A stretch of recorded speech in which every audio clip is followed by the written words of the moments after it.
Concerned viewers, welcome to Healthy Living here on Supreme Master Television. This week we meet Terry Singletary Sr., founder of CJD Watch, a USA-based nonprofit organization which tracks occurrences of and raises awareness about Creutzfeldt Jakob disease, or CJD, a neurological condition which has no known cure and is always fatal.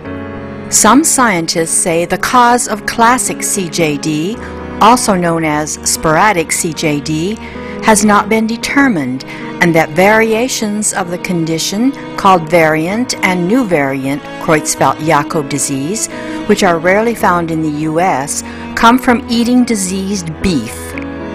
However, the numbers of sporadic CJD cases are growing rapidly, and health experts such as Dr. Michael Greger, Director of Public Health and Animal Agriculture at the Humane Society of the United States, say that there is scientific evidence linking consuming beef and other kinds of meat to sporadic CJD.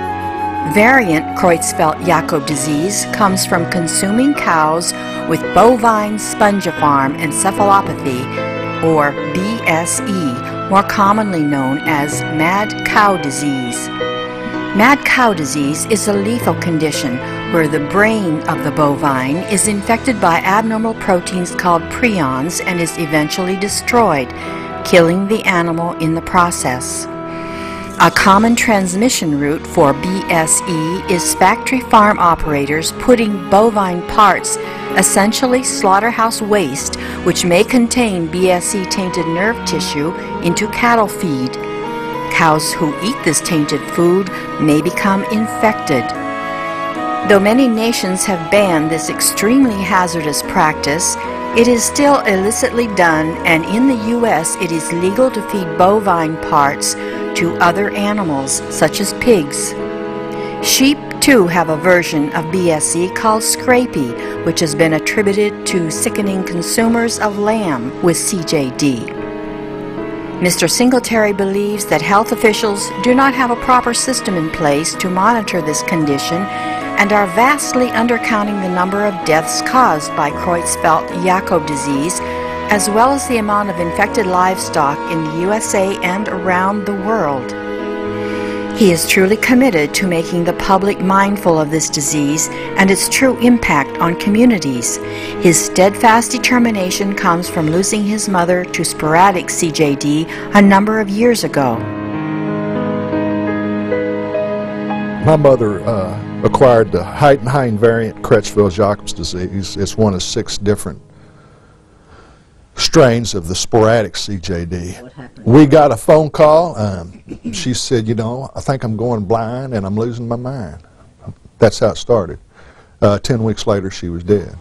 You know, it happened so fast, we couldn't ever catch up with it. But Heidenhain variant, it happens in the part of the brain behind the eyes. That's where it manifests itself the worst. And it destroys your optical.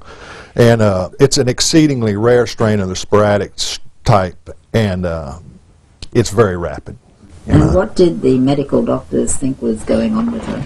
You go through a battery of tests, and they're really trying to eliminate disease because they can't say, well, this is CJD or this is a prion disease. What they do is eliminate everything else, and then they give you a clinical diagnosis of it. And the only way to 100% is through a brain biopsy after death. Test results later confirmed the cause of Mr. Singletary's mother's death to be the Heidenhain variant of Creutzfeldt Jakob's disease. You know, at first they went through everything. I think even Alzheimer's was questioned at first, but they did diagnose it as Heidenhain variant. Now, my neighbors, a year before my mother died of Heidenhain variant Creutzfeldt Jakob's disease, it was 12/14/97. On 12/14/96, my neighbor's mother had died of CJD, and at the time I wasn't paying attention. I have her autopsy, but they had diagnosed her as Alzheimer's through the whole thing, and he finally got mad and had somebody do an autopsy, and if it wasn't been for the autopsy, it would have gone down as much. Terry Singletary, Dr. Greger, and many others say that possibly thousands have been misdiagnosed with Alzheimer's, a form of progressive dementia or other neurological conditions, when in reality CJD is responsible. Anyone consuming beef, beef byproducts, or other meats is at risk of contracting Creutzfeldt-Jakob's disease.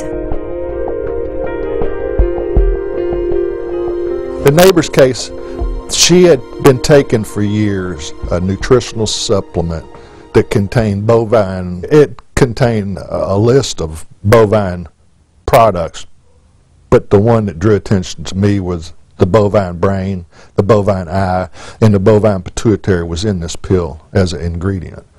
And those are the three of the most infectious part of a cow infected with prion disease. And you got these things in these pills, and there's thousands of pills like this on the market. Basically, a little supplement full of these specified risk materials. They call SRMs. It's the most highly infectious part of a brain or of an animal. They were putting them in these supplements for cattle, and you had some 300,000 cows die of it. And we're doing the same thing for humans over here, putting the same specified risk materials and nutritional supplements and feeding them to people and tell them they're going to put hair on your head or cure your heart disease, and they're not doing nothing but exposing you to mad cow disease. Even there was a warning from the CDC came out a couple of years ago because a lot of nutritional supplements are made from deer antler velvet, and they have found the prion protein in deer antler velvet, and they're putting those in these supplements and feeding them to humans as well. Mr. Singletary's experiences led him to look deeply into what caused his mother's and neighbors' mothers' deaths. Since the mid-1990s, he has conducted independent research on prion-related diseases, which encompass not only Creutzfeldt-Jakob disease, but a whole host of other conditions. Prions are so dangerous that even the tiniest particle is capable of infecting a human or animal. Prions are not able to be neutralized through the use of drugs or any other currently known method utilized to treat disease.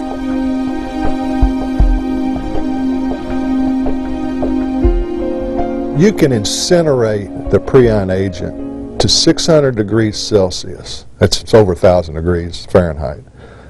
But you can incinerate a fingernail piece of infectious material, prion infectious material, to 600 degrees Celsius, to ash. It's nothing but ash. And you can make biodiesel fuel, and it'll survive the manufacturing of biodiesel fuel. One of the main missions of CJD Watch is to advocate for the institution of mandatory testing for and reporting of Creutzfeldt-Jakob disease in the U.S. because it has been massively underdiagnosed. There was a researcher at Yale, Yes, ma'am. and she actually conducted a study, and from that study she discovered that about up to 13% of cases that were actually labelled as Alzheimer's diseases were not. They were indeed Creutzfeldt-Jakob disease. And when you look at that in the terms of actual numbers, they were saying there was about 2 million cases of Alzheimer's, and 10-13% of that is a very significant number, like maybe even 120,000 cases of Creutzfeldt-Jakob disease is being missed. I don't know how many cases are being missed, but I know through misdiagnosis and through the lack of diagnosis, there's many cases being missed. My neighbor, for instance, there was other studies. There was a Duke study on Alzheimer's. There was a PA study, and there was a Mexican study.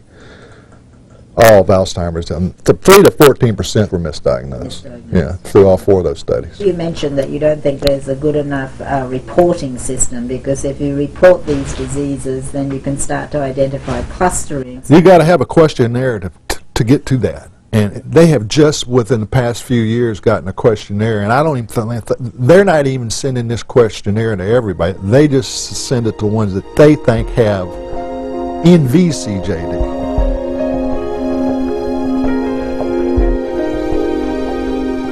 In the final analysis, anyone who consumes meat or meat byproducts risks their life with respect to prion-related diseases. The very best protection from these frightening conditions and many others is a plant-based diet.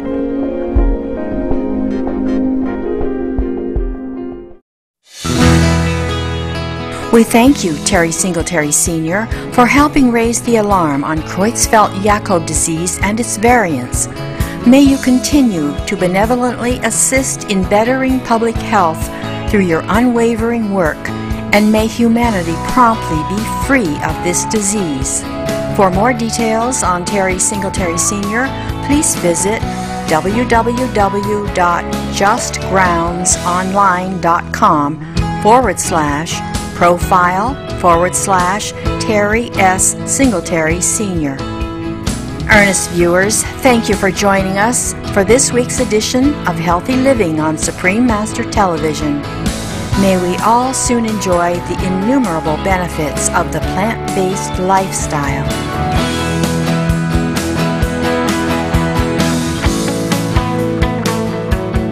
For more details, please visit www.suprememastertv.com/HL.